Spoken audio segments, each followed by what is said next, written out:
এটা হচ্ছে আজকের আগের দিন আমি বোধহয় এটা ছেড়ে গেছি, তাই আমি জুড়ে দিয়েছি। বলা হচ্ছে মার্কিউরাস আয়ন, দেখো এটা 2+ আছে মানে আস, যদি এটা কপার, মানে এটা অ্যাকচুয়ালি 2+ রইলো, এটা কিন্তু মার্কারি প্লাস। কেন বলতো, এখানে সংকেতটা কি দেওয়া আছে দেখো, অ্যাকচুয়ালি মার্কিউরাস প্লাসকে আমরা এভাবেই লিখি, মার্কিউরাসকে আমরা কিন্তু এভাবে লেখা হয় না, কারণ মার্কিউরাস না, যৌগের মধ্যে অ্যাকচুয়ালি মার্কিউরাস এরকম ভাবে থাকে H2 2+। দেখো সেই হলোই তো, এটাই হলো। মানে দুটো মার্কারি দুটো প্লাস, তাহলে একটা মার্কারি একটা প্লাস, মানে অ্যাকচুয়ালি যৌগের মধ্যে সে কিন্তু এইভাবে থাকে, তাই মার্কিউরাসটাকে আমরা এইভাবে একটু লিখি। আর মার্কিউরিক তো জানো সেটা H2+। বেশি যোজ্যতা হলে ইক, আর কম যোজ্যতাতে আস, এটা তো তোমরা জানো। ওকে, তাহলে এই বিষয়টা আমাদের দেখতে হবে। এখানে কোশ্চেনটা কি হবে, কোশ্চেনটা দেখি। কোশ্চেনে আমাদের বলছে, কোশ্চেনে কি বলছে না, যে মার্কিউরাস আয়ন আয়ন রূপে অবস্থান করে, কিন্তু কিউব প্লাস আয়ন রূপে অবস্থান করে না। মানে কিউব প্লাস আয়নটা, মানে এটা কিউব প্লাস, মানে এখানে কিন্তু এখানেও কপার, মানে মার্কিউরাসের সঙ্গে তুলনা করে লেখার জন্য এরকম করে লিখেছে আর কি। এখানেও কিন্তু Cu+, Cu2+ নয়, দেখো Cu2 2+, মানে Cu+। এবারে আমি তোমাদের বলেছিলাম যে মার্কারির তো 1 থেকে 30-এর মধ্যে পড়ছে না। তোমরা বলবে স্যার আপনি তো শুধু 21 থেকে 30টা করতে বলছেন, তার মধ্যে তো মার্কারি পড়ছে না, তাহলে আমি মার্কারি ইলেকট্রন বিন্যাস করবো কি করে? দেখো আমি যখন ওটা বলি, আরো একটা সঙ্গে বলেছিলাম যে এই যে zinc mercury cadmium, zinc cadmium mercury, sorry zinc cadmium, হ্যাঁ zinc mercury cadmium, sorry zinc mercury cadmium, তাই তো, জিঙ্ক মার্কারি ক্যাডমিয়াম। তাহলে আমি তোমাদেরকে এটাও কিন্তু একই সঙ্গে সঙ্গে বলে দিয়েছিলাম, জিঙ্ক মার্কারি ক্যাডমিয়াম। তাহলে এই মানে এই কয়েকটা নিচে নিচে মনে রাখতে, তাহলে যদি তোমার জিঙ্কের মনে থাকে তাহলে তুমি নিশ্চয়ই ক্যাডমিয়ামেও পেয়ে যাবে। হ্যাঁ, জিঙ্কের মনে থাকলে ক্যাডমিয়ামও পেয়ে যাবে। হ্যাঁ, জিঙ্ক ক্যাডমিয়াম মার্কারি, হ্যাঁ এটাই আমাদের একটু ভুলিয়ে গেল, একটু করে নেবে তোমরা। হ্যাঁ, জিঙ্ক ক্যাডমিয়াম মার্কারি। তার মানে দেখো জিঙ্কের ইলেকট্রন বিন্যাস কি ছিল, 3D, একবার ফুলফিল হয়েছিল 3D, আগে 4s2, তারপর 3D10, আগে 4s ভর্তি হয়, তাহলে এর কি 5s2 4D10, তাহলে এরকম একটা কম্পেয়ার করে করে নেবে। তেমনি দেখো আরো কিছু কাপল নিচে নিচে মনে রাখতে বলেছিলাম, তাহলে করলে তোমরা দেখবে সেটা তোমাদের আর কোনো একটু, যেমন এই মার্কারিটা একটু একটু ভেবে আমি করে নিলাম। ওকে, তাহলে ওখানে মার্কারি প্লাস মানে মার্কারি প্লাসের ইলেকট্রন বিন্যাস তাহলে কি হবে, 5D10 4s, সরি 6x1। ওকে, তাহলে এটার কথা বলছে। আর ওদিকে বলছে কপার প্লাস, কপার প্লাস মানে এর আগেরটা, কপার প্লাস কি এর আগেরটা। ঠিক আছে, তাহলে আমরা এবার বুঝতে পারবো। দেখো আচ্ছা, এখানে মার্কারির কথা বলতে গিয়ে 3D, দেখো 3D আবার 4f এর আগে আছে, কারণ এই দেখো মার্কারিটা কিন্তু একটা স্ক্যান্ডিয়ামকে অ্যাক্টিনাইড অ্যাক্টিনাইড সারির এটা কিন্তু আছে মার্কারি। দেখো মার্কারিতে যে আছে, মার্কারিতে কিন্তু সরি অ্যাক্টিনাইড ল্যান্থানাইট, মার্কারির আগে দেখবে, মানে মার্কারিটা আমার গ্রুপ 5 নম্বর গ্রুপ পর্যায়ে আছে, 5 নম্বর পর্যায়ে, সরি 6 নম্বর পর্যায়ে আছে, 6x আছে মানে কি 6 নম্বর পর্যায়ে আছে। 6 নম্বরের তাহলে দেখবে আমরা যখন এ ব্লক পড়বো দেখবে তার 6 নম্বর গ্রুপেরই আমাদের অ্যাক্টিনাইট, ল্যান্থানাইট অ্যাক্টিনাইট সিরিজটা আছে, অ্যাক্টিনাইট। হ্যাঁ, অ্যাক্টিনাইট সিরিজটা আমরা পাবো, না সরি আমি, হ্যাঁ ল্যান্থানাইট সিরিজটা পাবো, সরি ল্যান্থানাইট আমরা পরেরটাতে 6 নম্বরে, 6-এ কি 6-এ ল্যান্থানাইট আর সাথে অ্যাক্টিনাইট, তাহলে আমরা ল্যান্থানাইট সারিটা পাবো। তো ল্যান্থানাইট সারিতে দেখবে 4f14 ভর্তি হয়ে তারপরে আসে, তাই এর ইলেকট্রন বিন্যাসটা একটু 4f14 তোমাকে বলতে হবে। হ্যাঁ, মানে মার্কারির ক্ষেত্রে আমি যেমন এটা শুধু সিম্পল ওর করে দেখালাম, কিন্তু যেহেতু একটু রিলেটিভলি তোমাকে একটু পিরিয়ডিক টেবিলটা একটু মাথার মধ্যে রাখতে হবে। আমি বলতে চাইছি 6 নম্বর পর্যায়ের এবার মার্কারি আছে কোথায়, মার্কারি আছে আমাদের যেখানে আছে মার্কারি বোধহয় এই পর্যায়টা কি, এখান থেকে 11 শুরু, এটা 10 নম্বরে আছে। ওকে, 10 নম্বরে, 10 নম্বরে কি, হ্যাঁ 10, না 1 থেকে 10, সরি 12 নম্বরে আছে, 12, এটা তো 10, এখানে 1 নম্বর গ্রুপ আছে, 1 নম্বর 1 নম্বর গ্রুপ, 2 নম্বর গ্রুপ, তারপরে 3 থেকে কত, 3 থেকে 12, তবেই তো 10 হবে, 3 থেকে 12। ওকে, এটাই হচ্ছে আমাদের ডি ব্লক। ওকে, এবারে মার্কারি এখানে ইলেকট্রন বিন্যাস কি বললাম, মার্কারির 6 নম্বরে আছে মানে তার শেষ কক্ষ 6s2, তারপরে তার আগে 5D10, 10 ভর্তি হয়ে গেছে। এবারে বলছি এইখানে যে একটা এ আছে, এখানে 1 নম্বরে আছে যে এলিমেন্ট, 2 নম্বরে, ওকে, এবার 3 নম্বরে যে আছে সেটা কিন্তু ল্যান্থানাইট। ওকে, ল্যান্থানাইট। এবার ল্যান্থানাইটের পরেই এইখানেই 14টা এলিমেন্ট এ ব্লক ল্যান্থানাইট সিরিজের মধ্যে আছে। সেখানে কি, সেখানে এফ 4F 4F 1 থেকে 14টা এখানে আছে এখানে। তার মানে কি, তাহলে এদের আগে 4F, তাহলে 4F এইটা পূরণ হওয়ার পরে আবার এখানে এলিমেন্টটা স্টার্ট হয়। ওকে, তাহলে এই জন্য আমাদের ইলেকট্রন বিন্যাস 4F 14টা দিতে হয়, এটা আমাকে দেখাতে হবে। তা দু একটার আমি যদি মুখস্থ করে রেখে দিই সেটাও হবে। দেখো এর আমি ধরো মার্কারিটা মুখস্থ করে রেখে দিলাম। তাহলে এবারে কি বলছে যে তাহলে অবস্থান করে, তাহলে এখানেই যে মার্কারি প্লাস আয়নের 6s উপকক্ষে একটা অযুগ্ম ইলেকট্রন আছে, দেখো একটা অযুগ্ম ইলেকট্রন আছে থাকায় এ প্যারাম্যাগনেটিক ধর্ম প্রদর্শন করে, কিন্তু প্রকৃতপক্ষে মার্কারি প্লাস আয়ন ডায়াম্যাগনেটিক ধর্ম প্রদর্শন করে। কারণ কারণ মার্কিউরাস প্লাস মানে মার্কারি প্লাস আয়নের 6s উপকক্ষে অপর একটি মানে 6x উপকক্ষ। আচ্ছা দেখো, এই জন্যই তো বললাম অ্যাকচুয়ালি মার্কারি এই রূপে অবস্থান করে না, মানে মার্কারিটা এইরকম রূপে অবস্থান করে না, সে রূপে করে অবস্থান এইরকম করে চলে। মানে দুটো মার্কারি একসঙ্গে জুড়ে থাকে। তাহলে একটা মার্কারির মধ্যে একটা বিজোড় ইলেকট্রন আছে, দুটো মার্কারি যখন মানে সে এইরকম আকারে অবস্থানই করে না, সে থাকে এইরকম আকারে। হ্যাঁ, তার মানে কি, তাহলে দুটো মার্কারি যখন একসঙ্গে থাকে তাহলে একটা করে বিজোড় ইলেকট্রন নিয়ে কি তারা জোড় হয়ে গেল, অর্থাৎ তারা কোশ্চেন আয়ন রূপে অবস্থান করে। এবারে মানে এটা অ্যাকচুয়ালি ঘুরেও কোশ্চেনটা থাকতে পারতো যে মার্কিউরাস প্লাস প্যারাম্যাগনেটিক হয়, সরি ডায়াম্যাগনেটিক হয়। ডায়াম্যাগনেটিক কেন হয় বললাম, একটু এমনি বিজোড় ইলেকট্রন আছে মানে সে প্যারা হওয়ার কথা, কিন্তু সে ডায়াম্যাগনেটিক হয় কারণ বললাম যে তারা জোড় আকারে থাকে। তার মানে কি, ডায়াম্যাগনেটিক প্রপার্টিস এর মধ্যে হয় কিন্তু এ ডায়াম্যাগনেটিক নয় কেন? দুটোই প্রায় একই রকম বিন্যাস। এ যদি ডায়াম্যাগনেটিক হয় তাহলে এ কেন ডায়াম্যাগনেটিক নয়? তার কারণ কি, বলবে যে মানে ওটাও বলবে আর আয়ন রূপেও। তার মানে কি, এ যেহেতু ডায়াম্যাগনেটিক রূপে অবস্থান করে, সেই ডায়াম্যাগনেটিক ধর্ম প্রদর্শন করার জন্যই মার্কারি ডায়াম্যাগনেটিক হয়, সেটা এক্সপেরিমেন্টালি আমরা পেয়েছি। তাহলে সেই ডায়াম্যাগনেটিক তার এক্সপেরিমেন্টালি আমরা পেয়ে গেছি কি সে ডায়াম্যাগনেটিক কি প্যারাম্যাগনেটিক, তো এটা তো সিম্পল জানো, মানে পদার্থের হিসাবে আমরা কি জানি যে যাদেরকে চুম্বকে পরিণত করা যায় তারা প্যারাম্যাগনেটিক, যাদেরকে করা যায় না তারা ডায়াম্যাগনেটিক। ওকে, তাহলে আমরা দেখছি মানে প্র্যাকটিক্যালি করে দেখছি মার্কারিকে চুম্বকে পরিণত করা যাচ্ছে না। মার্কারি যে চুম্বকে পরিণত যাদের করা যায় সেই ধর্ম তার মধ্যে নেই। তার মানে কি, নিশ্চয়ই মার্কারি এইরকম জোড় রূপে অবস্থান করছে। আমরা দেখতে পেতাম অপরপক্ষে কিউ প্লাস আয়নের ইলেকট্রন বিন্যাস এইটা।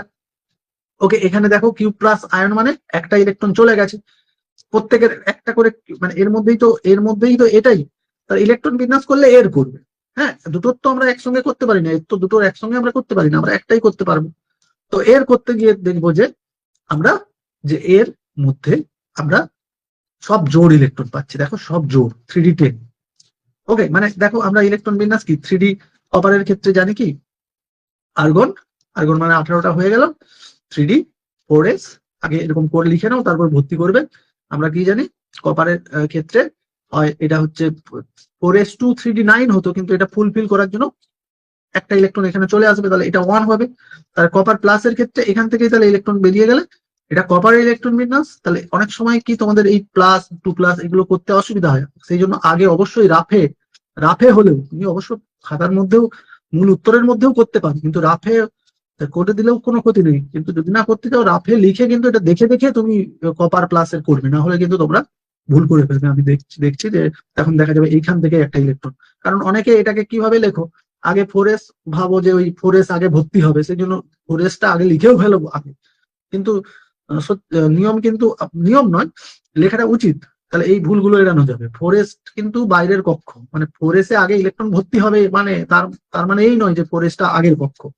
ওকে, তাহলে সেই জন্য একটু অনেকে কি করে, অনেকে যখন এরকম লিখবে যে 4s1, সে জানে যে 4s1টার আগে ভর্তি হয় তারপর ওখানে চলে যায়। হ্যাঁ, বইয়েও কিছু জায়গায় বইয়েও লেখা আছে দেখবে আগে 4s আর 3D10 ইলেকট্রন বের করানোর সময় সে এখান থেকে ইলেকট্রন বের করছে, অত খেয়াল করেনি, এখানে 3D9 করে দিচ্ছে। সেক্ষেত্রে নয় কিন্তু, হ্যাঁ। তার মানে কি এখান থেকে ইলেকট্রন বেরোলে তাহলে ইলেকট্রন বিন্যাস হচ্ছে 3d10। ওকে, তাহলে এইটা হচ্ছে, তার মানে কি এখানে কোনো বিজোড় ইলেকট্রন নেই, সব জোড় ইলেকট্রন। তাহলে দেখো, জোড় ইলেকট্রন, তাহলে আমরা প্র্যাকটিক্যালিও দেখি যে ইলেকট্রন আমরা যদি প্র্যাকটিক্যালি কপার প্লাসকে নিয়ে দেখি, সেখানে দেখবো যে অযোগ ইলেকট্রন থাকে না। তার মানে সব এখানে কি এটা ডাইমার রূপে অবস্থান না করে ডাইমার রূপে অবস্থান করে না। তার রিলেটেড কোশ্চেন, এই কোশ্চেন গুলো আমাকে, এগুলো বোঝানোর কিছু নেই, আমি একটু তবে বলে দিই কিভাবে মুখস্থ করবে, কি ব্যাপার। দেখো কতটা কি লিখবে, এতটাই কি লিখবে কিনা এটাই বলার জন্য আমার বিষয়, ক্লাসটা করে নিচ্ছি। যে অতিরিক্ত অ্যামোনিয়াম হাইড্রোক্সাইডকে ফোটা ফোটা জলীয় কপার সালফেটের দ্রবণে চালনা করলে কি ঘটবে সমীকরণ সহ লেখো। তার মানে তোমাকে অ্যামোনিয়াম হাইড্রোক্সাইডের সঙ্গে কপার সালফেটের বিক্রিয়ায় কি উৎপন্ন হবে সেটা তোমাকে লিখতে হবে। দেখো এটা কিন্তু আমরা ক্লাস 10-এও এই বিক্রিয়াটা পড়েছিলাম। দেখবে অ্যামোনিয়ার জলীয় দ্রবণ মানেই কি, অ্যামোনিয়াম হাইড্রোক্সাইড। এটা কিন্তু মনে রাখবে, অ্যামোনিয়ার জলীয় দ্রবণ মানেই অ্যামোনিয়াম হাইড্রোক্সাইড, কারণ জলীয় দ্রবণে অ্যামোনিয়াম হাইড্রোক্সাইড রূপে অবস্থান করে। তাহলে দেখবে অ্যামোনিয়ার জলীয় দ্রবণের সঙ্গে কপার সালফেট চালনা করা হলো, এটাও করলে সেই অ্যামোনিয়াম হাইড্রোক্সাইডের সঙ্গেই তোমাকে কপার সালফেটের বিক্রিয়া করতে হবে। অ্যামোনিয়ার জলীয় দ্রবণ মানেই কি, অ্যামোনিয়া নিশ্চয়ই এই জলের সঙ্গে বিক্রিয়ায় কি করে, NH4 প্লাস OH মাইনাস, অর্থাৎ অ্যামোনিয়াম হাইড্রোক্সাইড রূপে অবস্থান করে। তাহলে অ্যামোনিয়ার জলীয় দ্রবণ মানেই এই যৌগটাকেই মিন করে। তাহলে এখানে অবশ্য ডাইরেক্টলি তোমাকে বলে দিচ্ছে অ্যামোনিয়াম হাইড্রোক্সাইডের সঙ্গে অ্যামোনিয়াম হাইড্রোক্সাইডের মধ্যে ফোটা ফোটা কপার সালফেট দিলে কি হবে। দেখবে এরকম একটা নীল বর্ণের যৌগ তৈরি হবে, ওখানেও আমরা ক্লাস 10-এও কিন্তু পড়েছিলাম, তোমাদের মনে আছে কতটা জানি না, এই বিক্রিয়া কিন্তু ক্লাস 10-এর বিক্রিয়া। ওকে, তো এখানেও আমাদের ইম্পর্টেন্ট, তো এটা 10-এর বিক্রিয়া। তো এখানে আমি কতটা কি লিখবো, দেখো প্রথম কথা তুমি মনে রাখবে যে এর সঙ্গে এর বিক্রিয়ায় এই যে বেসিক কপার সালফেট, এটা যতটাই লেখা আছে অতটাই মুখস্থ করো। এবারে দেখো ব্যালেন্সের ব্যাপারটা অতটা যদি, মানে ব্যালেন্সটা কি, অনেক একজন আমাকে মেসেজ করেছিল যে ব্যালেন্সটা কিভাবে করবে। হ্যাঁ, ব্যালেন্সটা তো চিন্তা করি, আমি ব্যালেন্স সহ মুখস্থ করতে যাবো কেন, আমি একটু ব্যালেন্স করে নিতে পারবো যদি তোমরা দেখো। তাহলে আমি বিক্রিয়া হিসেবে কোনটা দেবো, আমি বিক্রিয়া হিসেবে এখানে কিছু করার নেই, তোমাকে এইটা দিলে এইটা উৎপন্ন হলো, এটা একটা অ্যাডাক কম্পাউন্ড। এই অ্যাডাক কম্পাউন্ডটা আবার, হ্যাঁ, এই অ্যাডাক কম্পাউন্ডটা, এটা একটু সিম্পলিফাই কি করে লেখা যেতে পারে,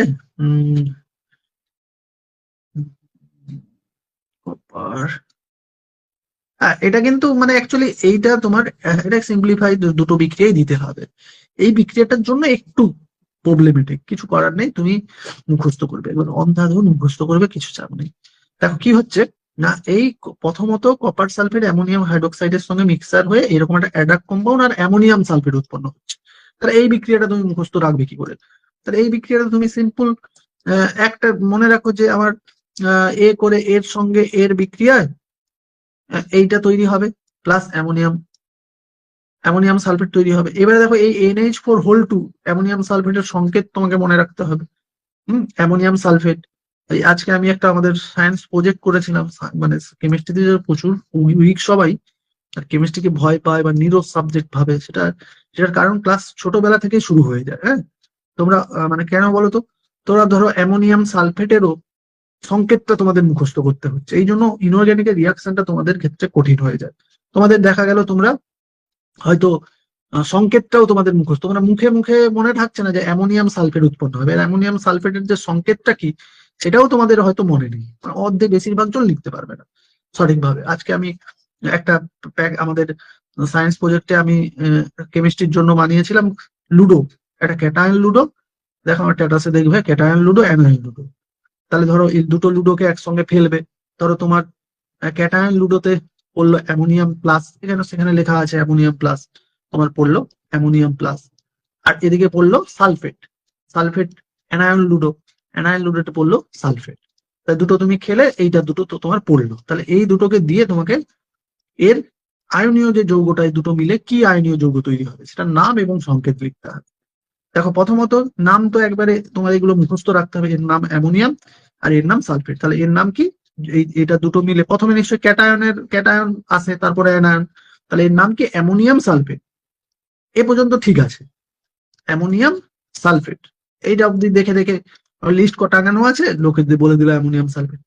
আগে বলে দিছি যে ক্যাটায়নের নামটা বলতে হয় তারপরে অ্যানায়ন, কিন্তু সংকেত লেখার সময় উল্টে উল্টে যাচ্ছে। দেখো কি ব্যাপারটা, সংকেত কিভাবে লিখতে হয়। সংকেত তো আমার অ্যামোনিয়াম প্লাস মানে একটা প্লাস আর এটা দুটো মাইনাস, তার মানে কি দুটোকেই চার্জ কি প্লাস মাইনাস তো সমান করতে হবে। সেই জন্য আমরা একটা ছোট সেই ক্লাস 7-এ এটা পড়ানো হয়েছিল যে অ্যামোনিয়াম প্লাস মানে তার যোজ্যতা কত 1, আর সালফেট 2 মাইনাস মানে তার যোজ্যতা কত 2। এবার কি যোজ্যতাটা এক্সচেঞ্জ হয়ে যায়, এটা তাহলে দুটো লাগবে, অ্যামোনিয়ামটা দুটো লাগবে আর সালফেটটা একটা লাগবে, তাহলে সংকেত হবে NH4 এই। ওকে, তাহলে তো চার্জটা প্লাস চার্জ আর মাইনাস চার্জ দুটো সমান হবে, সেই জন্য এটা একটা শর্ট, মানে এটাও আমরা এইভাবে করি, এই যে এক পরস্পরের যোজ্যতাটা পরস্পরের মধ্যে এক্সচেঞ্জ হয়ে যাচ্ছে। তাহলে আমি তোমাকে তাহলে এখন আসি যে এইটা আমার মুখস্থ করবে, আমার মনে থাকবে যে আমি অ্যামোনিয়াম সালফেট তৈরি হবে আর কপার সালফেট আর কপার হাইড্রোক্সাইড দুটোর একটা অ্যাডার কম্পাউন্ড তৈরি হবে। তাহলে আমি করব যে আমার কপার সালফেটের সঙ্গে কপার সালফেট কার মধ্যে ফুটো ফুটো ফুটো দেবো, অ্যামোনিয়াম হাইড্রোক্সাইডের মধ্যে। তাহলে আমার বিক্রিয়াটা আমি লিখবো, তাহলে আমার এইখানে অ্যাকচুয়ালি কপার সালফেট আর কপারের যোজ্যতা 2, তাহলে কপার হাইড্রোক্সাইড কি হবে, কপারের সঙ্গে নিশ্চয়ই দুটো হাইড্রোক্সাইড যুক্ত হবে, ওইচ মাইনাস যুক্ত হবে, কপার 2 প্লাস ওইচ মাইনাস কি মাইনাস, কপার 2 প্লাস, এখানে কপারটা 2 প্লাসই থাকবে, এখানেও থাকবে, মানে দুটো মিলে একটা কপার আর সালফারটা থাকবে, আর সঙ্গে আবার কপাইডের হাইড্রোক্সাইডও তৈরি হয়ে যাবে, এই যে হাইড্রোক্সাইড সেটা মিলে কপার হাইড্রোক্সাইড, তাহলে ওইচ মাইনাস, তাহলে ওই তো বললাম যে এটার 1 এটার 2, তাহলে কটা লাগবে, তাহলে এটা দুটো লাগবে আর এটা একটা লাগবে, তাহলে সংকেত কি CuOH2। ওকে, তাহলে এইটা উৎপন্ন হলো, প্লাস আবার কি বললাম অ্যামোনিয়াম সালফেট তৈরি হবে, অ্যামোনিয়াম সালফেটের সংকেত আমি বলে এলাম। সংকেত গুলো তোমাকে, বা অনেকে এইগুলোই মুখস্থ নেই, এটাকে সালফেট, এগুলো না হলে একটু চেনা পরিচিত। আরো অনেক দেখবে আমাদের মূলক গুলো না, মূলক এদের কি বলে, মূলক একাধিক পরমাণু যুক্ত আয়নকে কি বলে, মূলক। তাহলে এইটা হলো, এবারে এটার কি তোমার ব্যালেন্স সঙ্গে মুখস্থই করতে হবে, তুমি নিজেই দেখতে পাচ্ছি যে কপার কি দুটো, তাহলে এখানে নিশ্চয়ই দুটো কপার লাগবে, অ্যামোনিয়াম দেখো দুটো, তাহলে এখানে দুটো লাগবে, বাস দেখো এবারে দেখো ব্যালেন্স হয়ে গেছে। ওকে, দেখবে ব্যালেন্স হয়ে গেছে। ব্যালেন্স করে মুখস্থ করা যায় নাকি, তুমি মুখস্থ রাখবে কপার সালফেট অ্যামোনিয়াম হাইড্রোক্সাইড বিক্রিয়া করে এরকম একটা অ্যাডাক্ট কম্পাউন্ড তৈরি হচ্ছে। হ্যাঁ, তারপরে কি অ্যামোনিয়াম সালফেট তৈরি হচ্ছে, এবার কি আবার সেকেন্ড স্টেপে এই দুটোই আবার যুক্ত হচ্ছে।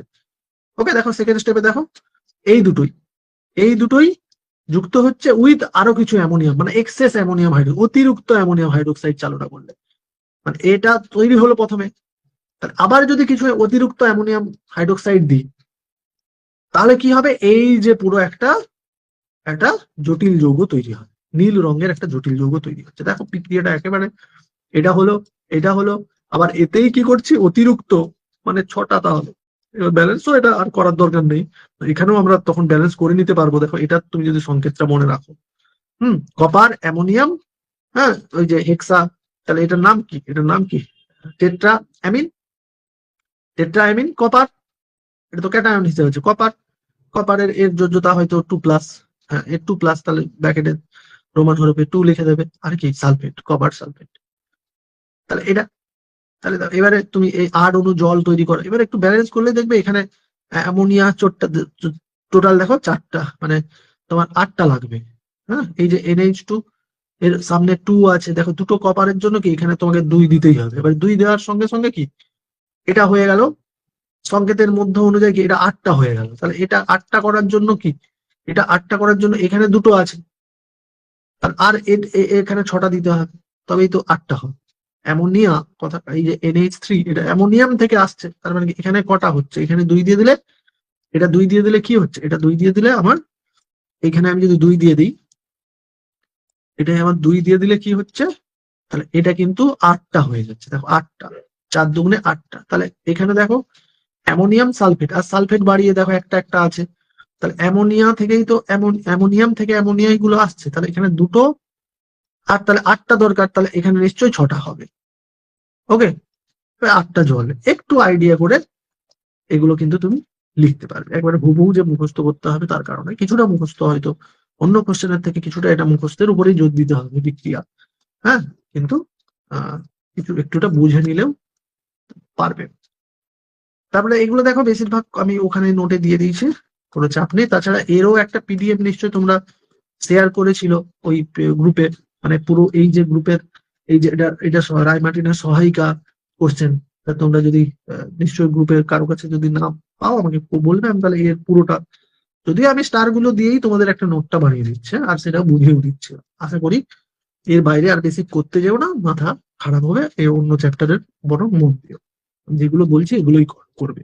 সবগুলো হয়তো পিডিএফ আছে, কেউ যদি লোড নিতে পারো নিবে, হ্যাঁ, দরকার নেই, তবে আমার আইডিয়া অনুযায়ী দরকার নেই। এটা আমার উপরে যদি ভরসা না থাকে তাহলে সে দেখতে পারো, দেওয়া আছে।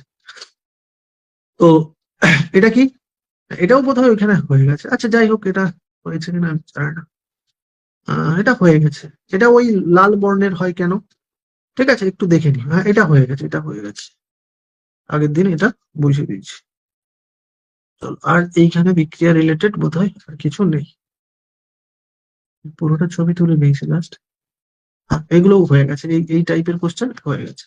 আচ্ছা এইটা একটু দেখে নিই। এইটা কি বলছে, অক্সিজেন অপেক্ষা ফ্লুরিন অধিক তড়িৎ হওয়া সত্ত্বেও এমএন এর সর্বোচ্চ ফ্লোরাইড, এর সর্বোচ্চ ফ্লোরাইডটা হলো এইটা, এবং সর্বোচ্চ অক্সাইডটি হলো এইটা। কারণ এটা ঋণাত্মক হওয়া সত্ত্বেও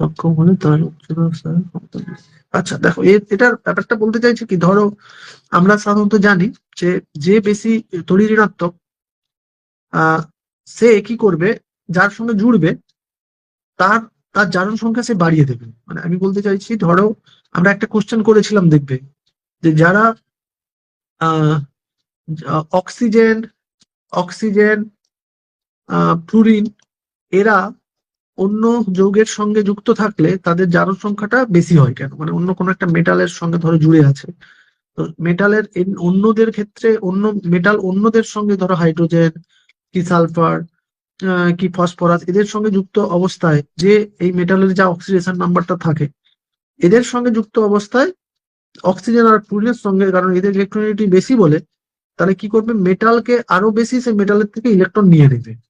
মেটালের যত বেশি ইলেকট্রন দিয়ে দেবে তাহলে তত বেশি সে পজিটিভ চার্জ হয়ে যাবে, তার মানে জারণ সংখ্যা তত বেড়ে যাবে। আমরা জানি কি, তার মানে আয়ন গুলো যা পজিটিভ চার্জ সেটাই তার জারণ সংখ্যা, মানে ধরো এম এন প্লাস জারণ সংখ্যা কত, এন। ওকে, তার মানে যত, যদি ইলেকট্রন যত বেশি নেবে, মানে ইলেকট্রন কেউ নিশ্চয়ই তড়িৎ ঋণাত্মক বেশি কেউ যুক্ত থাকলে তার থেকে এর থেকে ইলেকট্রন নিয়ে নেবে, ধরো ফ্লুরিন যুক্ত, তাহলে ফ্লুরিন এই এম এর থেকে বেশি পরিমাণ ইলেকট্রন নিয়ে নেবে, বেশি সংখ্যা ইলেকট্রন নিয়ে নেবে, তাহলে কি জারণ সংখ্যা সাধারণত ফ্লুরিন বা অক্সিজেন যুক্ত মেটালের সঙ্গে বা ধাতুর সঙ্গে যুক্ত ফ্লুরিন বা অক্সিজেন যুক্ত থাকলে সেই ধাতুর জারণ সংখ্যাটা বেশি হয়। তাহলে সেই সেন্স অনুযায়ী এখানে তো ফ্লুরিনের জারণ, ফ্লুরিনের তড়িৎ ঋণাত্মকতা অক্সিজেনের থেকে বেশি, সেটা তো আমরা জানি। তাহলে ফ্লুরিন ম্যাঙ্গানিজের সঙ্গে যুক্ত অবস্থায় অথচ সে এইভাবে যুক্ত হচ্ছে, অর্থাৎ যেখানে ম্যাঙ্গানিজের জারণ সংখ্যা, এখানে দেখবে জারণ সংখ্যা বের করে, ফ্লুরিন তো মাইনাস, তার মানে 4 মাইনাস, তাহলে এমএন এর জারণ সংখ্যা কত হবে, 4 প্লাস। অথচ Mn2SO4 ও এর সঙ্গে যুক্ত অবস্থায় সে এরকম অবস্থান করে, Mn2SO, Mn2O7। তাহলে এক্ষেত্রে কিন্তু ম্যাগনেসিয়ামের জারণ সংখ্যা যদি বের করি আমরা, দেখবো তাহলে ম্যাগনেসিয়ামের জারণ সংখ্যা আমরা জানিনি, এক্স ধরে নিলাম, তাহলে 2x। ওকে, আর এখানে অক্সিজেনের জারণ সংখ্যা কত, অক্সিজেনের জারণ সংখ্যা প্রত্যেকটার জন্য কত হয়, -2। ওকে, এবার 7টা আছে, তাহলে সমান কি হচ্ছে 0। এবারে বা 2x সমান 14 সমান কি 0, তাহলে এখানে এখানে কিন্তু দেখো x সমান হচ্ছে +7, তাহলে অথচ এখানে এর জারণ সংখ্যা হচ্ছে +7, এখানে এর জারণ সংখ্যা কত হচ্ছে +7, অথচ হিসাব মতো তো ফ্লুরিনের তড়িৎ ঋণাত্মকতা বেশি, মানে তার তো ম্যাগনেসিয়ামের জারণ সংখ্যা সে আরো বেশি বাড়ানোর কথা, অথচ অক্সিজেনের জারণ তড়িৎ ঋণাত্মকতা কম থাকা সত্ত্বেও তার জারণ সংখ্যা কি হয়ে যাচ্ছে, বেশি হয়ে যাচ্ছে। এর কারণটা কি, প্রশ্নটা হচ্ছে এটা। তাহলে কারণ সিম্পল, বলবে যে ফ্লুরিন এক বন্ধন তৈরি করতে পারে, কারণ ফ্লুরিনের বাইরের কক্ষে 7টা ইলেকট্রন, তাহলে তার একটা ইলেকট্রন লাগবে, তার মানে সে এক বন্ধন তৈরি করতে পারে। আর অক্সিজেনের বাইরের কক্ষে 6টা, তার মানে আর 2টো ইলেকট্রন লাগবে, তাই কি সে দ্বিবন্ধন তৈরি করে। আর কেউ যদি দ্বিবন্ধন, তাহলে একটার জন্য, মানে যারা দেখা গেল একটা অক্সিজেন যুক্ত থাকা মানেই কি ম্যাঙ্গানিজের 2টো জারণ সংখ্যা বেড়ে যাবে। তাহলে যেহেতু অক্সিজেন দ্বিবন্ধন তৈরি করতে পারে, তাই কি অটোমেটিক্যালি ম্যাঙ্গানিজের সঙ্গে যখন অক্সিজেন জুড়ে থাকবে, হ্যাঁ, ধরো আমি যদি অক্সিজেন 3টেও ধরে নিতাম, যে এ যখন ম্যাঙ্গানিজের সঙ্গে 4টা ফ্লোরিন যুক্ত হচ্ছে, তাহলে অক্সিজেনের সঙ্গে, অক্সিজেনের যেহেতু তড়িৎ কম, তাহলে ম্যাঙ্গানিজের সঙ্গে নিশ্চয়ই সে 3টে জুড়ে থাকবে। তাহলে সেটাও যদি করি, তখন দেখবে প্রত্যেকটা অক্সিজেনের জারণ সংখ্যা, প্রত্যেকটার জন্য অক্সিজেনের জারণ সংখ্যা -2। তাহলে প্রত্যেকটা অক্সিজেনের জন্য এর কত হবে, জারণ সংখ্যা +2। তাহলে 3টের জন্য কি হয়, +2 প্লাস, তাহলে +6। ওকে, দেখো ফ্লুরিন এর জারণ সংখ্যা কম, তাহলে আমি এর পরিমাণের থেকে এটা কম সংখ্যায় যুক্ত থাকলেও, যেহেতু এ দ্বিবন্ধন তৈরি করে, তাই কি তার কন্ট্রিবিউশন জারণ সংখ্যায় প্রত্যেকটা অক্সিজেনের জন্য কন্ট্রিবিউশন কত, +2। তাহলে এই জন্য এদের জারণ সংখ্যা বেশি হয়। এটাই দেখবে কথাটা বলা আছে, এই যে দ্বিবন্ধন এক বন্ধনের কথাটা বলা আছে। একটু দেখেন না, যে বলছে, এটা আগের ক্লাসেরই এটা কোশ্চেন হয়ে গেছে, যাই হোক KMnO4 আছে, যে Mn7+ মানে ম্যাঙ্গানিজের জারণ সংখ্যা যখন 7 হবে, তার মানে কি Mnটা 7+ হিসেবে আছে। ওকে, তার বাইরের কক্ষে মানে ডি কক্ষে D0 সিস্টেম থাকা সত্ত্বেও KMnO4 বেগুনি বর্ণের ব্যাখ্যা করো। ওকে, এটা ভালো প্রশ্ন। দেখো, এটা একটা ভালো অবশ্যই প্রশ্ন, মানে কনসেপচুয়াল প্রশ্ন। সাধারণত আমরা কি বলেছিলাম, তাহলে আমি দেখি ম্যাঙ্গানিজের আমরা ইলেকট্রন বিন্যাস নিশ্চয় করতে পারবো। এই ম্যাঙ্গানিজের ইলেকট্রন বিন্যাস কি, আর্গন ম্যাঙ্গানিজ 24 নম্বর, সরি 25 নম্বর, তাই তো, ম্যাঙ্গানিজ 25 নম্বর, মানে 3D আর 4s, তাহলে 4s 2 হয়ে গেল, মানে এটা তো 18টা পর্যন্ত হয়েছে, অর্গানিক মানে 18টা, তাহলে 4s 20টা হয়ে গেল, এটা কি, এ তো 25 বললাম, 25, তাহলে এটা 5। ওকে, বাস। তাহলে বলো, আমি যখন Mn7+ করবো, তার মানে কি 7টা ইলেকট্রন বেরিয়ে যাবে, 7টা কোনটা, এইটাই 7টা। তার মানে কি হলো, একবারে তার ইলেকট্রন বিন্যাস, Mn7+ এর ইলেকট্রন বিন্যাস 3D0, 3s0, 4s0। অর্থাৎ ডি তে আমার মেন কথা, এখানে বর্ণের আসা মানে, বর্ণের কথা বলা মানে ডি এর কটা ইলেকট্রন আছে সেটা ভাবতে হবে। দেখো, আমি বলেছিলাম বর্ণ কেন হয়, কারণ এই যে ডি অরবিটাল আবার দুটো, আমরা আগের যেই জন্য তো আমরা আগের চ্যাপ্টার পড়ে নিয়েছি, যে ডি অরবিটাল কি হয়ে যায় যখন তা সে যৌগ তৈরি করে, তখন এই ডি অরবিটাল আবার দুটো শক্তি স্তরে ভেঙে যায়, তার অরবিটাল গুলো দুটো অরবিটালে ভেঙে যায়, মানে দুটো শক্তি স্তরে ভেঙে যায়। নিচের 3টে কোন কোন গুলো বলেছিলাম, dxy dyz ddx, আর এটাকে dx² dz²। তাহলে এই যে দুটো শক্তি স্তরে ভেঙে গেল, এবারে আমরা দেখি এখানে কি ইলেকট্রনের ট্রানজিশন ঘটে। ইলেকট্রনের ট্রানজিশন যখন হবে, ডিডি ইলেকট্রনের স্থানান্তর বলা হচ্ছে কি, ডিডি স্থানান্তর, ইলেকট্রন ট্রানজিশন, ইলেকট্রন ট্রানজিশন। তাহলে এই ডিডি ট্রানজিশন হলেই কি হবে, সে শক্তি বাইরে থেকে অ্যাবজর্ব করবে, আবার ইলেকট্রনটা যখন ট্রানজিস্ট করে চলে যাবে, সে আবার যখন ফিরে আসবে, তখন কি এনার্জি আবার রিলিজ করবে। সেই রিলিজ এনার্জিটার তরঙ্গ দৈর্ঘ্য অনুযায়ী কি এর কালার হবে, ওই যৌগটার কালার হবে। এবারে যেহেতু এখানে 3D0 মানে ইলেকট্রন তো নেই, তাহলে ইলেকট্রনের ট্রানজিশন হচ্ছে কি করে, প্রশ্নটা এটাই, যে ইলেকট্রন তো এখানে 3D0, তাহলে 3D0 সিস্টেমে তো এখানে আর কোনো ইলেকট্রন, এই লোয়ার কক্ষে কোনো ইলেকট্রন নেই। যদি 3D1 থাকতো, তাহলে এখানে একটা ইলেকট্রন, 3D3 থাকলে এখানে 3টে ইলেকট্রন, 3D5 থাকলে সবার এখানে ভর্তি হয়ে গেছে, তবু একটা করে, এখন দুটো করে ইলেকট্রন থাকতে পারে, সেগুলো আমি বলেছিলাম। তাহলে এখানে এই ইলেকট্রনের ট্রানজিশন হওয়ার জন্য তো 3D তে ইলেকট্রন থাকা দরকার, তো 3D0, বা যদি ট্রানজিশন কখন হবে না, 3D0 অবস্থায় ট্রানজিশন হবে না, অর্থাৎ D0 অবস্থায় ট্রানজিশন হবে না, আর কি D10 অবস্থাতেও ট্রানজিশন হবে না।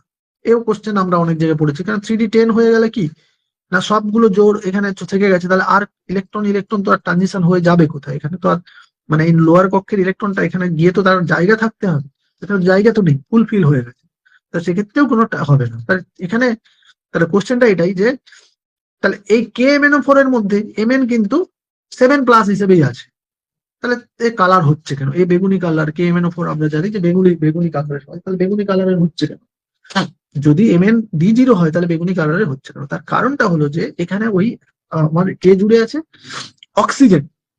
অক্সাইড জুড়ে আছে। এই যে অক্সাইডটা, MnO4 এর সঙ্গে অক্সাইড যখন জুড়ে আছে, হ্যাঁ, দেখো ব্যাপারটা হচ্ছে যে স্থানান্তর বদল করার নয়, কিন্তু উচ্চ ধনাত্মক, এটা কি উচ্চ ধনাত্মক ইলেকট্রন গ্রহণের প্রবণতা বেশি, এর মানে এর ইলেকট্রন তাহলে নেওয়ার প্রবণতা বেশি। আর তাই MnO4 তে যে ও গুলো আছে, এই যে MnO4, আমরা যদি এটাকে আয়নিত করে কি হবে MnO4 minus k plus MnO4 minus. তাহলে MnO4 মাইনাসে যে অক্সাইড লিগ্যান্ড গুলো আছে, লিগ্যান্ড মানে লিগ্যান্ডের মতোই আছে, মানে অক্সাইড গুলো এই 4টা অক্সিজেন জুড়ে আছে, তো অক্সিজেনের মধ্যে কি 2 মাইনাস আকারে আছে।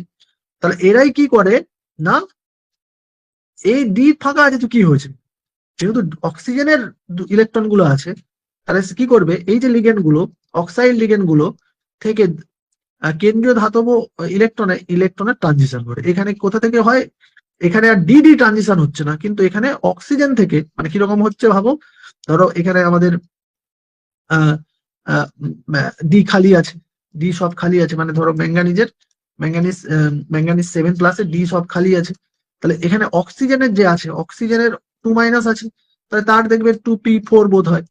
2p4 এ ইলেকট্রন লাস্টের কক্ষপথের কথা বলছি, তাহলে সেখান থেকে কি ইলেকট্রন এইখান থেকে ট্রানজিশন হচ্ছে, এই যে এই ইলেকট্রন গুলো এই ডি তে ঝাঁপিয়ে যাচ্ছে। ঝাঁপিয়ে যাওয়ার জন্য ইলেকট্রন ট্রানজিশন হওয়া মানেই কি হবে, ইলেকট্রন ট্রানজিশন হওয়া মানেই কালার দেখা। তো কালার এখানে এই কারণে দেখাচ্ছে যেহেতু তার লিগ্যান্ড গুলোর অক্সাইড কি করছে, ট্রানজিশনটা করছে। ওকে, বাস এটা। চলো এবারে এখানে আর কোনো প্রশ্ন আছে না, এখানে রিলেটেড কোশ্চেন পাবো। কি বলছে না, যে একটা সবুজ বর্ণের ক্রোমিয়াম অক্সাইডকে, হ্যাঁ সবুজ বর্ণের ক্রোমিয়াম অক্সাইড, এই দেখো সবুজ বর্ণের ক্রোমিয়াম অক্সাইডকে কে OH এবং KNO2 সহযোগে বিক্রিয়া করালে হলুদ বর্ণের বি যৌগ তৈরি হয়। ওকে, বি কে H2SO4 দ্বারা, ওটা সেই অর্গানিকের মতো কিছুটা স্টাইল ফলো করছে, বি কে H2SO4 দ্বারা অম্লায়িত করলে মানে অ্যাসিডিক দ্রবণে দিয়ে দিলে, তাহলে সি আর বি উৎপন্ন হয়, সি উৎপন্ন হয়, তাহলে BC শনাক্ত করো। তাহলে এটা কিছু না, এবারে চোখের অন্ধকারে মানে একবারে যে বিক্রিয়াগুলো ব্যালেন্স, তো আমি বললাম যে ব্যালেন্স গুলোর কি কি প্রোডাক্ট তৈরি হয় সেটা মনে রাখলেই, তার সংকেত ঠিকঠাক লিখে দিতে পারলেই তুমি নিজেই ব্যালেন্স কৌতুকের একটা আইডিয়া পেয়ে যাবে। দেখো তুমি যদি দেখো যে আমার আমি কি উৎপন্ন হয়েছে মনে রাখছি কি এটা, দেখো এইটা মনে রেখেছি, এটা উৎপন্ন হবে, কিটা উৎপন্ন হবে এইটা K2CrO4, এটা তোমার মুখস্থ রাখতে হবে। তাহলে K2CrO4 এর মধ্যে দেখো সিআর কটা আছে, একটা, এই যে সিআর একটা আছে, তার মানে কি Cr2 এখানে আছে, তার মানে কি এর সামনে 2 হবে, তবেই তো ক্রোমিয়ামটা মিলবে। মানে মেন যে পরমাণুগুলো তুমি দেখতে পাবে তাদেরই সংখ্যা ব্যালেন্স করতে গেলেই পুরো ব্যালেন্স, এটাও ব্যালেন্স হয়ে যাচ্ছে। তাহলে দেখো এটা এমনি থেকে আমি বুঝতে পারলাম, যেহেতু এখানে ক্রোমিয়াম দুটো আছে, তাহলে এখানে ক্রোমিয়াম সংকেতের মধ্যে একটা আছে, এটা তোমাকে এই যৌগটা যে তৈরি হবে এটা মুখস্থ করতে হবে, কিছু করার নেই। কিন্তু ব্যালেন্স করবে কিনা সেটার দরকার নেই, ব্যালেন্স দেখো করার দরকার নেই। হ্যাঁ দেখো এবারে বাকিগুলো একটু মিলিয়ে দেখবে, এই হয়ে যাবে। আর যদি ব্যালেন্স কোনো কারণে তুমি যদি নাও করে আসতে পারো, আমি তোমাকে গ্যারান্টি দিয়ে বলতে পারি, তুমি যদি এইগুলো ঠিকঠাক করে লিখে আসো সেটাই স্যাররা তাতেই চস, কারণ এই ইনঅর্গ্যানিক বিক্রিয়া গুলো একটু স্টুডেন্টরা একটু কম পারে, মানে অর্গ্যানিকের থেকে তো আরো এখানে এটা আরো বোরিং লাগার কথা। হ্যাঁ অর্গ্যানিক তবুও একটা তার মধ্যে একটা ছন্দ আছে, তো এটা জাস্ট এগুলো কি তৈরি হয়, হ্যাঁ সেগুলো করে করে নেবে এবি, বাস এটা মুখস্থ করবে। তারপর দেখো 88-তে একটা প্রশ্ন রয়েছে, কি বলছে, আম্লিক মাধ্যমে KMnO4 নাইট্রেট আয়ন দ্বারা জারণ, মানে আম্লিক মাধ্যমে KMnO4 দ্বারা নাইট্রাইট আয়নের জারণ। হ্যাঁ এবারে কি ব্যাপারটা কি, এটা দেখবে আমরা সেই সমস্ত রেডক্স রিয়াকশন এগুলো পড়েছিলাম ক্লাস 11 এর রেডক্স। তার মানে কি অম্লায়িত মানে কি অ্যাসিড মাধ্যম, তো অ্যাসিডকে কে রিপ্রেজেন্ট করে H+, তাহলে এই MnO4 এর সঙ্গে নাইট্রাইট, দেখো এইটা হচ্ছে নাইট্রাইটের সঙ্গে। ওকে, তাহলে MnO4 5 তো পরে দেবে, কিন্তু আগে কার কার সঙ্গে বিক্রিয়া, MnO4 NO2 H+, এরা যুক্ত হয়ে কি তৈরি করে, Mn দেখবে এই বিক্রিয়ায় Mn বিজারিত হয়ে দেখবে এখানে 7+ H2+, তাহলে বিজারিত মানে কমে যাচ্ছে জারণ সংখ্যা, তার মানে বিজারণ করছে, Mn+ হবে, MnO4 বিজারণ করে কি হবে Mn2+ তৈরি করবে, Mn2+, আর NO2টা হয়ে যাবে NO3- আর H2। এটাও তোমাকে একটু ব্যালেন্স মুখস্থ করতে হবে। তারপর দেখো এই বিক্রিয়াটা একবারে মুখস্থ করবে, K2Cr2O7 এর সঙ্গে KCl এর বিক্রিয়া, একবারে চোখ বন্ধ করে, কিছু করার নেই। সেই জন্য এগুলো একটু পরীক্ষার আগে আগে পড়বে বারবার, এই জন্যই তো এতটা এগুলোকে গুরুত্ব দিয়ে পরীক্ষার আগে আগে এইগুলোই তোমাকে একটু পড়ে যেতে হবে। অর্গানিক পুরো পরীক্ষার আগেই তোমার যেন কমপ্লিট হয়ে যায়, মানে কোনো ব্যাপারই নেই, সব যে কোনো রিয়াকশন দিলে পাচ্ছ সেই অবস্থায় তোমাকে চলে যেতে হবে পরীক্ষার 15-16 দিন আগে পর্যন্ত। তারপরে এই পরীক্ষার 10 দিন বাকি, সেই সময় এইগুলো একটু পড়ো, এই যে বিক্রিয়াগুলো একটু পড়ো। পরীক্ষার আগের 1-2 দিন 3 দিন বা পরীক্ষার আগের রাত্রে এইগুলো একটু ভালো করে তোমাকে দেখে যেতে হবে, দেখবে পরীক্ষায় তখন নেমে যাবে। আগে থেকে এগুলো মুখস্থ করবে, ভুলে যাবে। পরীক্ষার আগের 1 রাত 2 রাত রাতে এগুলোকে তোমাকে কভার করতে হবে। অন্য তাই কি, তার জন্য তো অন্যগুলোকে তোমাকে ভালোভাবে কমপ্লিট করে রাখতে হবে। দেখো কিছু বলেন, এগুলো তোমাকে মুখস্থ করে করতে হবে। আর ব্যালেন্স করার কথা আমি বললাম, ব্যালেন্স তুমি যদি ঠিকঠাক এগুলো লিখতে পারো সংকেত টঙ্কেত দিয়ে, ব্যালেন্স একটু আধটু ভুল করে ফেলছো, ব্যালেন্স তো বললাম যে নিজে লেখার পরে তুমি নিজেই বুঝতে পারবে কোথায় কি হবে, একটু চোখ বুলিয়ে, যেটাকে বলে ট্রায়াল অ্যান্ড এরর মেথড। আমরা বেশিরভাগই ব্যালেন্স করি ট্রায়াল অ্যান্ড এরর মেথডে। আমরা তৈরি করেছি এটার সঙ্গে এটার বিক্রিয়া, এইটা এটা এটা তৈরি হয়। এবার এই যে 2, এখানে 4 3, এটা আমি সঙ্গে সঙ্গে কখনো মুখস্থ করব না, আমি ট্রায়াল অ্যান্ড এরর অনুযায়ী এখানে এটাকে 2 দিলে ঠিক হবে কিনা একটু দেখে নিই, আইডিয়া করে, আইডিয়াতেই এটা কভার হবে। ওকে, বাস, ভরসা রাখতে পারো। এটা আসবে যে কি ঘটে পটাশিয়াম ডাইক্রোমেটের পিএইচ এর যথেষ্ট কমানো হয়, কি ঘটে যখন পটাশিয়াম ক্রোমেটের জলীয় দ্রবণের পিএইচ যথেষ্ট কমানো হয়, বা আম্লিক হলুদ বর্ণের ক্রোমেট কমলা বর্ণ ধারণ করে কেন। ওকে, তার মানে কি যে এই ক্রোমেটটা কি করে, এরই কিছুটা কনসেপ্ট, এরই কিছু যে ক্রোমেট পিএইচ এর যথেষ্ট কমানো হয়। কারণ দেখো, যদি আমি পিএইচ কমানোর অর্থ কি, পিএইচ যত কমবে অ্যাসিডিটি তত বাড়বে। হ্যাঁ, পিএইচ যত কমবে অ্যাসিডিটি তত বাড়বে, এটা তো আমরা জানি। পিএইচ 7 কম হলে আমরা 1 থেকে 7, তারপরে 14। ওকে, পিএইচ 7 মানে নিউট্রাল। 1 থেকে যত পিএইচ কমবে অ্যাসিডিটি বাড়বে, পিএইচ যত বাড়বে বেসিসিটি বাড়বে। ওকে, এই তো আমরা কনসেপ্ট এটা জানি। তাহলে পিএইচ কমানোর অর্থ হলো তাকে অ্যাসিড, কি ঘটে যখন পটাশিয়াম ক্রোমেট হচ্ছে এইটা, কে ডাইক্রোমেট Cr2, যখন পটাশিয়াম ক্রোমেট মানে এইটা, তাহলে পটাশিয়াম ক্রোমেট আমি শুধু ক্রোমেট দিয়ে দেখাচ্ছি, তুমি এই পুরোটাও করে দিতে পারতে, মানে একবারে এটা যেন ব্যালেন্স, মানে এই তোমরা হয়তো এত জটিলতায় না গিয়ে কি করবে যে এটা পটাশিয়াম জুড়ে দাও, মানে এটাকে এরকম আয়ন রূপে না লিখে আমি বলতে চাইছি তুমি কি করবে না, এখানে আমাদের যে K2 আছে, এই যে K2, মানে তোমার ওখানে কি দেখা আছে,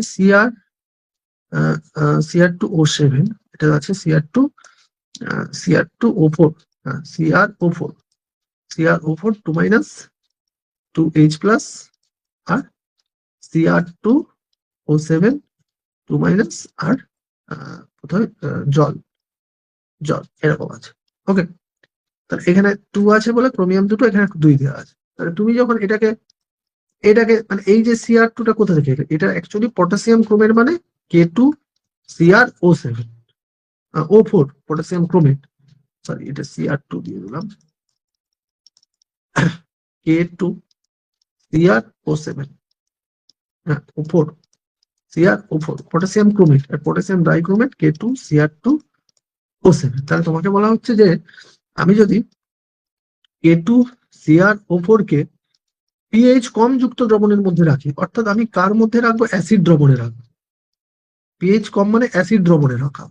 ওকে, রাখলে কি হবে, পটাশিয়ামটা কি বললাম K2 Cr2 ডাইক্রোমেটে পরিণত হয়, আর এই কি হয়ে যায়, এটা H প্লাস গুলো জট হয়ে যায়। তাহলে আমি এটাকেও ব্যালেন্স করে দিতে পারবো, যে এখানে তাহলে কি হবে, এই যে H প্লাস, H প্লাসটা এরকম আয়ন রূপে লিখে দেবো, যে পিএইচ কম আছে মানে H প্লাস। হ্যাঁ, বাস। এবারে তুমি এখানে ধরো আছে, এখানে 2 আছে, তার 2 দিয়ে দাও, এখানে জলের মধ্যে কি আছে, 2 O আছে, দেখো 2 H আছে, তার 2 H। এবারে দেখো অক্সিজেন সব মিলে গেছে। ওকে,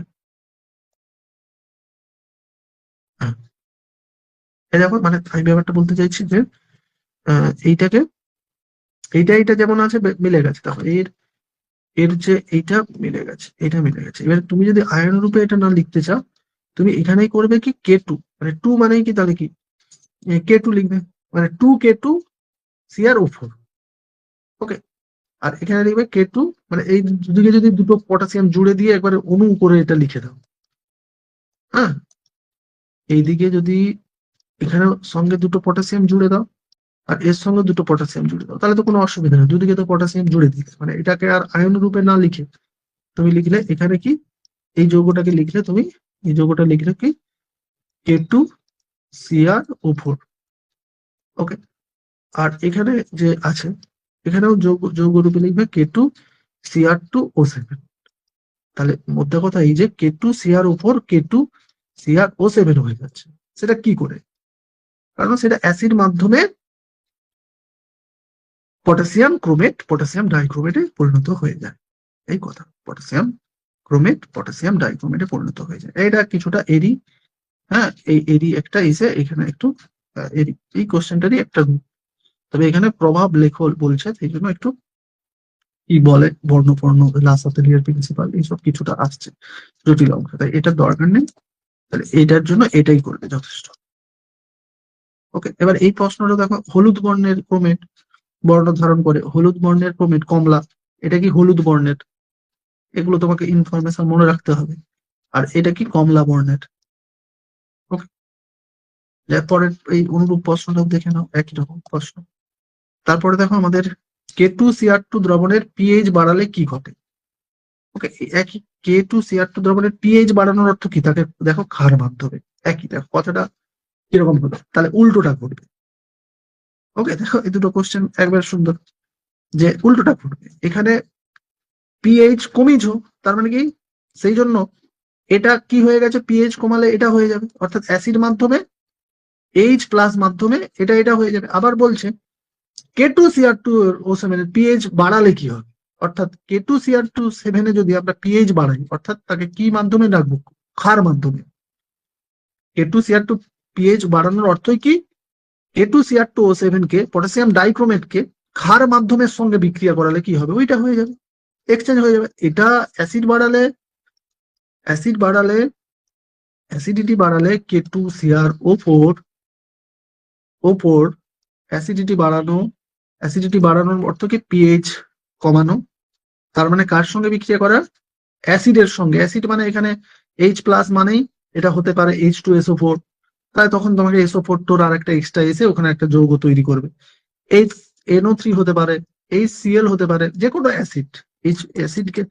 অ্যাসিড মাধ্যমে পিএইচ কমানোর অর্থ অ্যাসিড মাধ্যমে কি হচ্ছে, সে K2Cr2O7 হচ্ছে। আবার তাহলে K2Cr2 পিএইচ বাড়ালে, K2Cr2O7 পিএইচ বাড়ালে, অর্থাৎ পিএইচ বাড়ানোর অর্থ কি, ক্ষার মাধ্যমে রাখা। ক্ষার মাধ্যমে রাখলে তখন K2Cr2O7 হয়ে যায় K2CrO4। ওকে, জাস্ট দেখো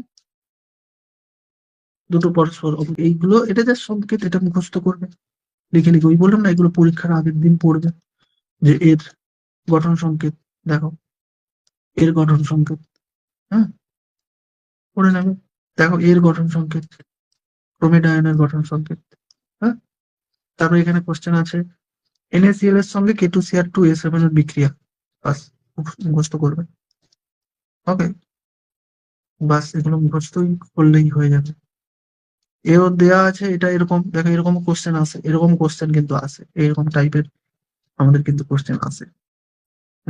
এরকম কোশ্চেন এসেছে, দেখবে এ ব্লকে আমরা এরকম কিছু কোশ্চেন পাবো, এরকম দিয়ে দিচ্ছে, রিয়াক্টেন্ট গুলো দিয়ে দিচ্ছে, খালি তোমাকে প্রোডাক্ট গুলো লিখতে হবে। অর্থাৎ এটা কেউ অক্সিডাইজড হচ্ছে, কেউ রিডিউসড হচ্ছে, অর্থাৎ কারো জারণ সংখ্যা বাড়ছে কমছে।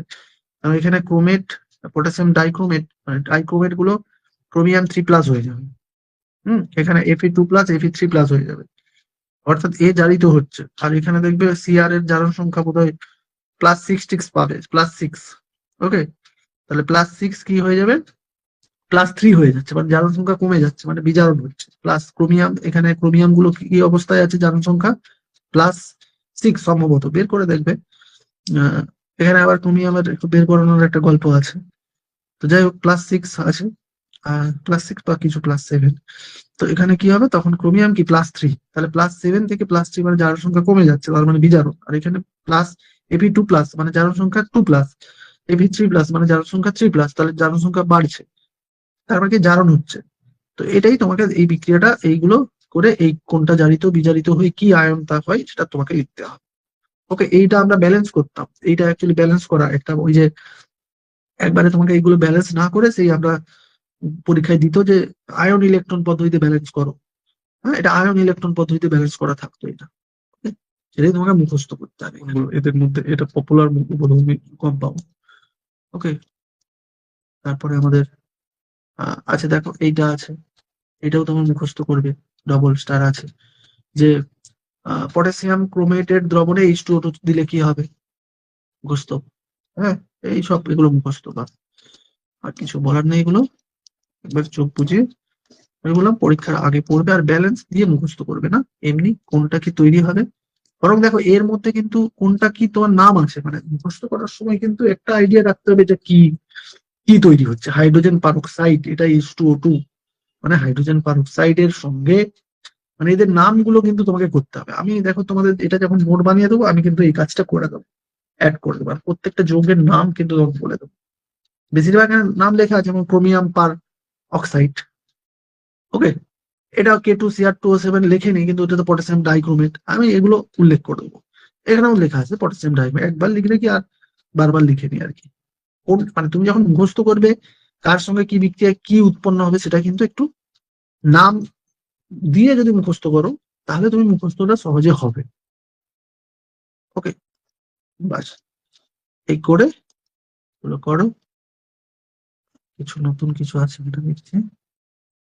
এইটা হচ্ছে কোথার কোশ্চেন, এইটার লাস্টের কোথার কোশ্চেন। যাই থাকুক, আমি যা এবারে নোটে দেবো সেই বিক্রিয়াগুলো মুখস্থ করবে আর